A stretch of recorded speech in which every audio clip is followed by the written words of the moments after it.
I'm live. Hello, everybody. And when I say everybody, and I make this comment every time I go live, I'm technically speaking to no one. Not even sure where the camera is. There we are. So I'll speak, at least I'll speak into the camera. So thought I would take this opportunity just to kind of give my predictions for the PGA. On a side note, you'll notice I haven't really been putting anything up on the channel. Unfortunately, I have a bulging disc in my neck, which kind of sounds worse than it is. You know, I basically got a little issue in my neck, and it means I can't swing a golf club at the minute. I actually played last week, and I did get it around. I actually shot level par. So if you follow me on Instagram, I did get it around, but it's been considerably getting worse and worse over the last few weeks. So I've been told not to play golf for a while, and actually hurts the most when I set up to a ball. So hopefully. I've been going to the chiropractor, and I've been going to like chiropractor / physio. They put you in a machine. If you've seen that, is it The Last Night with Heath Ledger, and he breaks his arm, and they like straighten his arm out.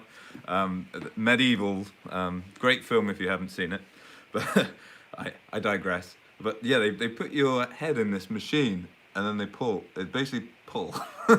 I think it's helping, or I'm paying to be tortured. But yeah, so like it actually, like even sitting here, it hurts at the minute. So it gives you very similar feelings to if you get sciatica. You know, so like it's basically the same thing. You know, the nerve is pinching, and it hurts. But it doesn't hurt like it doesn't hurt in your neck. It hurts like down in the rest of your body. So.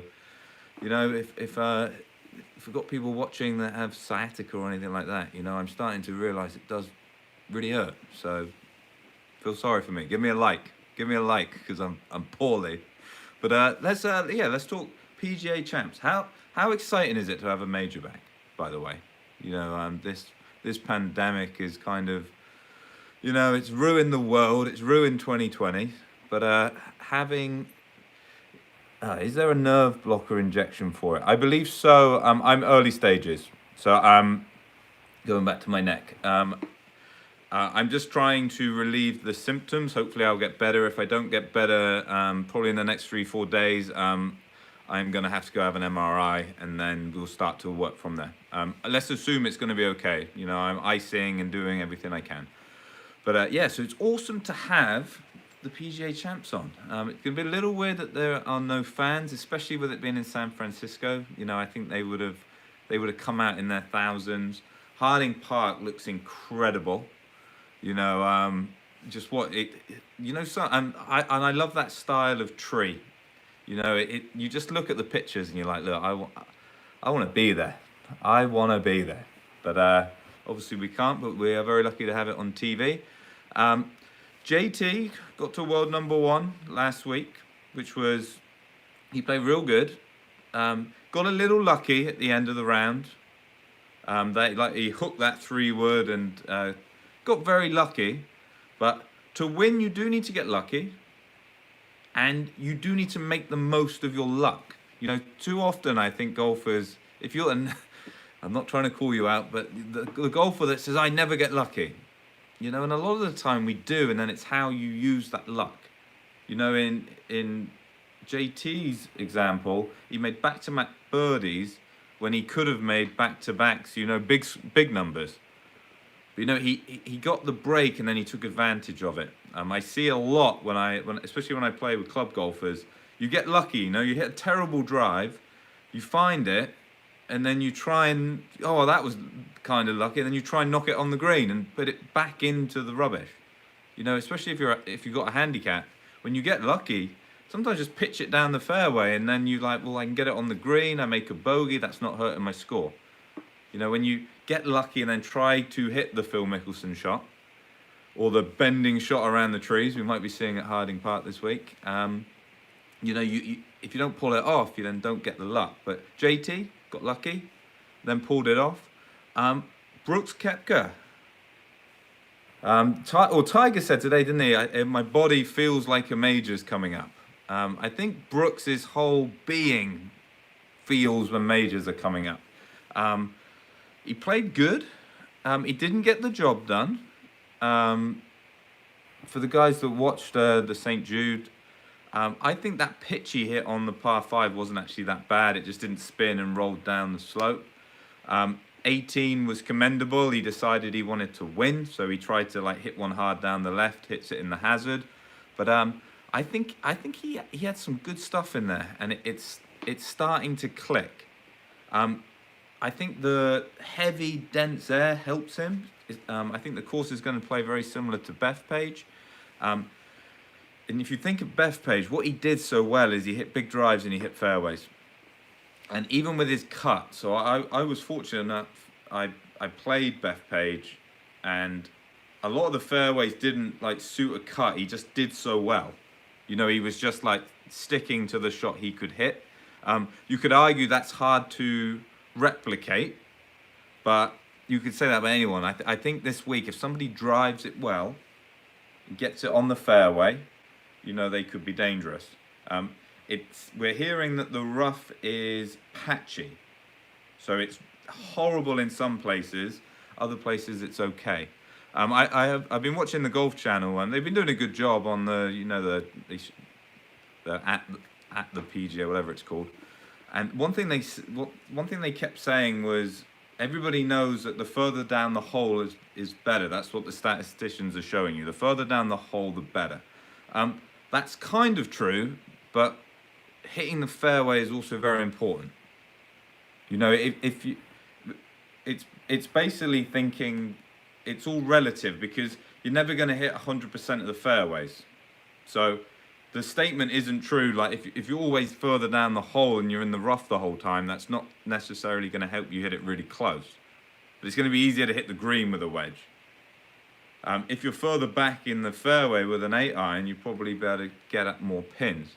But that's going on the theory that, well, if I lay it back or I don't hit it as far as the other person, I'm going to hit every fairway, and that's not true. You know, it's understanding there's two different ways to play this game, and to really simplify it, if you're not the big bomber, you do need to try and hit the fairway, because you can't afford to be in the rough back from these big hitters. You know, they're kind of saying at Harding Park, you're getting lies where you can barely move like an 8-iron or a 7-iron. So if you're the guy that has that, you don't want to be in the rough.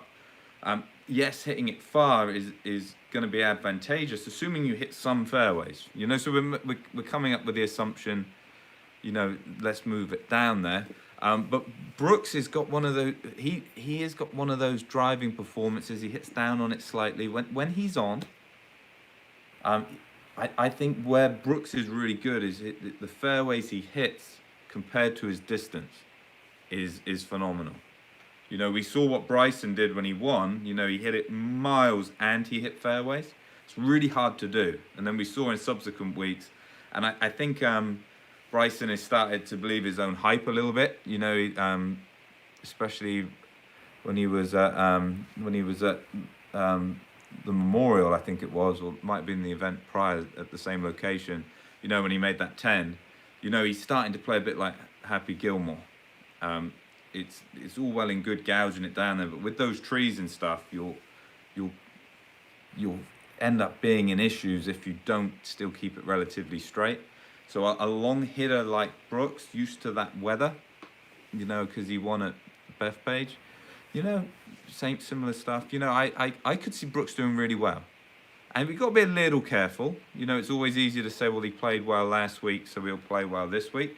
You know, his previous stuff didn't really show anything.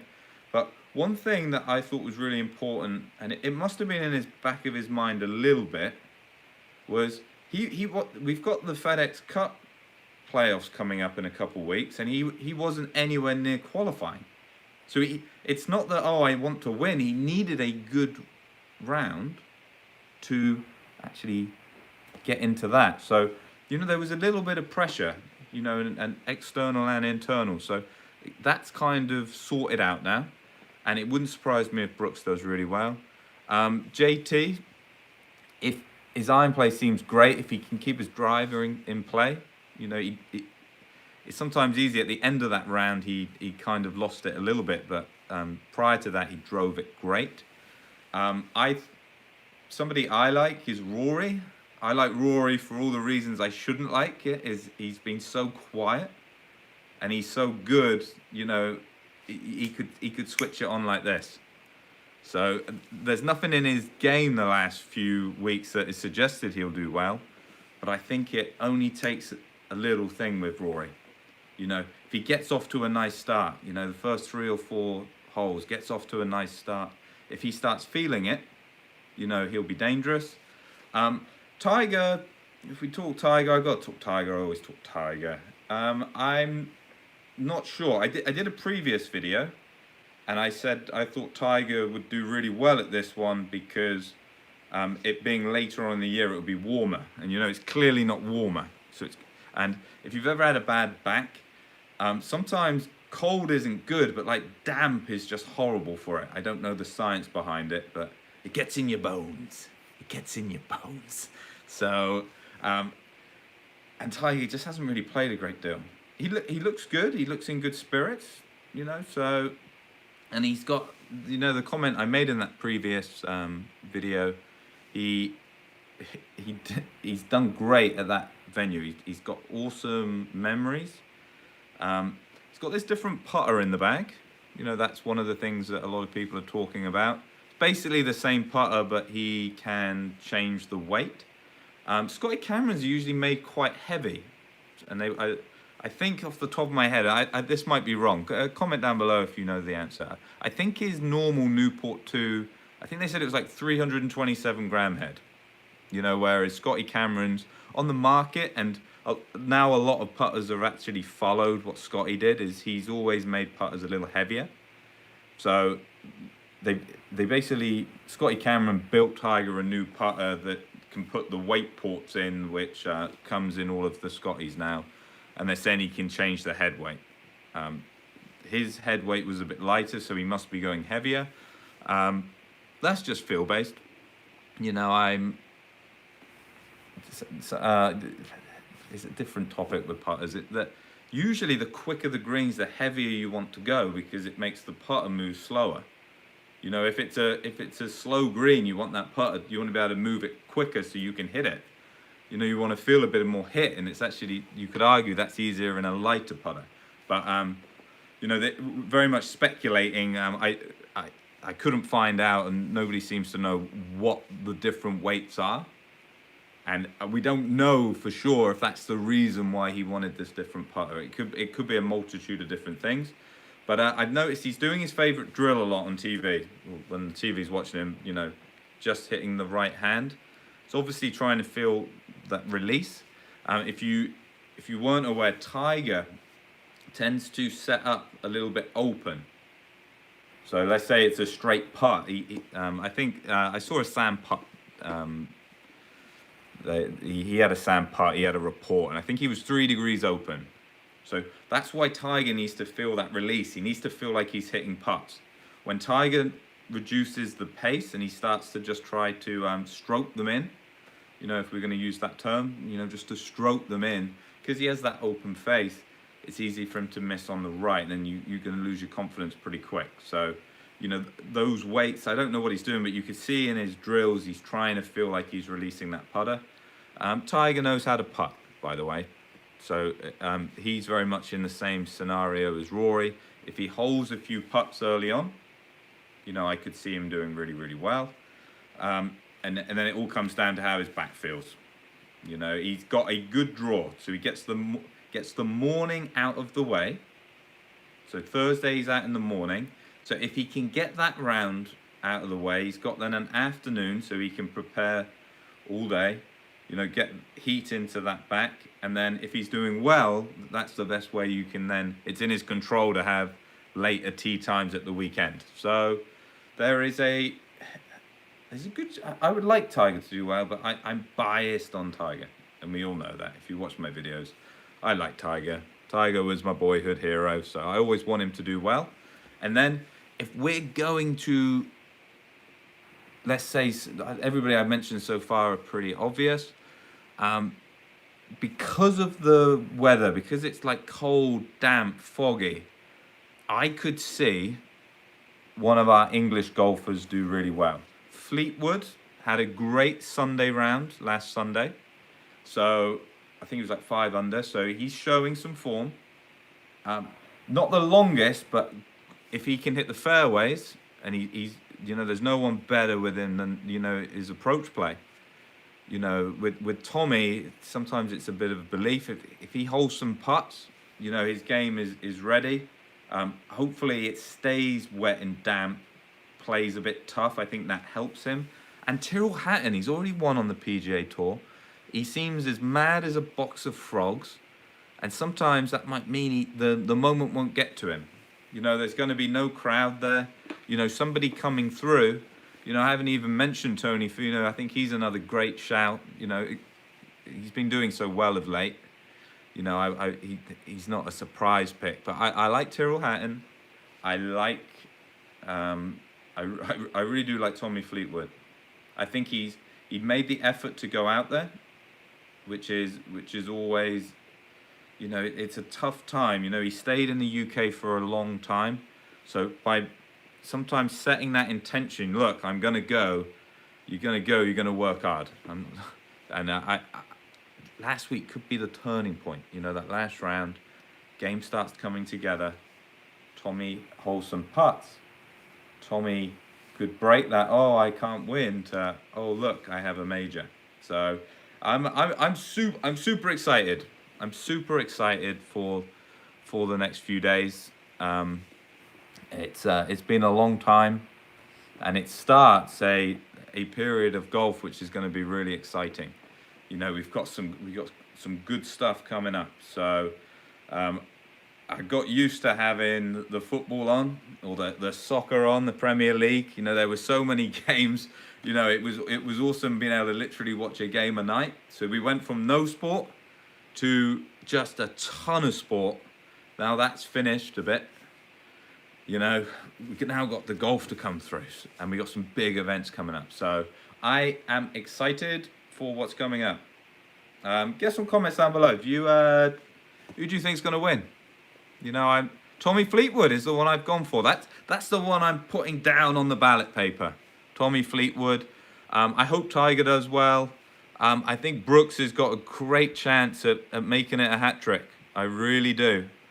Oh, JT, everybody is saying JT.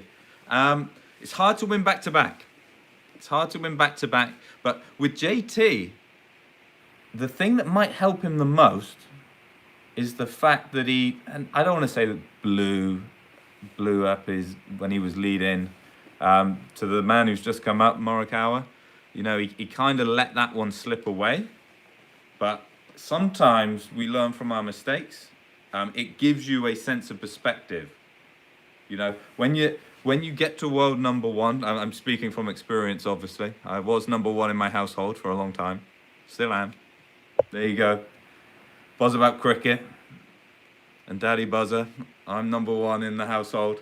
So I've got a lot of experience about being number one. You can get complacent, you know, when you expect to do well. And I think what happened a few weeks ago for JT, that's going to be in the back of my mind. I'm not going to do that again. You know, and I mean that as a positive. You know, they say stay in the present, but you learn from that. Look, I got to keep pushing. I got to keep concentrating. He knows he got away with it last week. You know, he made the most of it, but he got away with it. So, you know, his mind is sharp. So JT is a good one. But we had Fleetwood, people agreeing. How easy was it to move your coaching to the States? To get into the States is very difficult, actually. If you want advice on that, drop me a DM or drop me something. I'm happy to speak to you about that. The process is very, very tough. But I've been very, very fortunate. So, although my neck hurts, just sitting here, you can see, I just see myself moving around here. So if you didn't see the beginning of the video, I've got a poorly neck. So like and subscribe. Give me a like because I'm poorly. I'm going to carry on doing this. It's not helping, actually. It's hurting even more. So I'm going to leave it there, guys. Doesn't matter if we don't pick a winner, because we're all winners, because we get to see the first major of the year. But and I'm excited. Said it once, said it twice, said it about 10 times now. So it's probably time for me to say bye. Stay safe. Enjoy your golf if you're playing this weekend. You know, we're lucky that we got this game. Lucky we got it on TV. And you're lucky that your neck don't hurt.